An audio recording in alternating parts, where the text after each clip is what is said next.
Imaginez-vous payer sans carte bancaire ni smartphone, juste avec votre visage. C'est incroyable.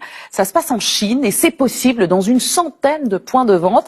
C'est un système qui utilise des terminaux de reconnaissance faciale. Souriez pour payer. Souriez, vous êtes filmé. Les clients de cette chaîne de boulangerie chinoise n'ont plus à mettre la main à la poche pour payer leur baguette. Une simple pose devant la caméra et le logiciel de reconnaissance faciale débite directement leur compte bancaire. Je n'ai pas besoin de venir avec mon téléphone mobile. Je peux sortir, faire des courses sans rien prendre. Ce n'était pas possible ni avec la première étape de paiement liquide, ni avec le paiement mobile. Cette chaîne de supermarchés va encore plus loin. Dès l'entrée du magasin, cette caméra en haut à gauche enregistre le visage des clients. En Chine, faire ses courses, c'est un peu explorer le futur. Une fois ses emplettes terminées, cette cliente n'a qu'à prendre la pause. Son visage est identifié, son compte débité.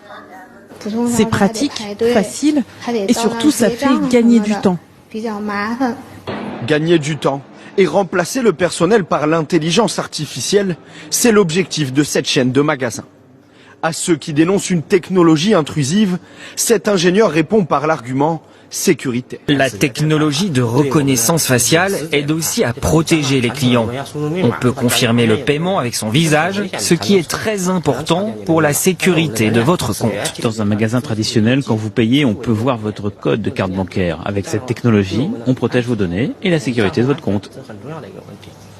La Chine se rêve en leader mondial des hautes technologies.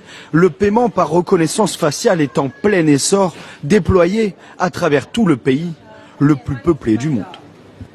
En Chine, la reconnaissance faciale sert aussi à l'État pour identifier les individus dans la rue. Leurs faits et gestes sont répertoriés par informatique. Ainsi, des citoyens se sont vus fichés sur la liste noire du pays, leur visage exposé au public.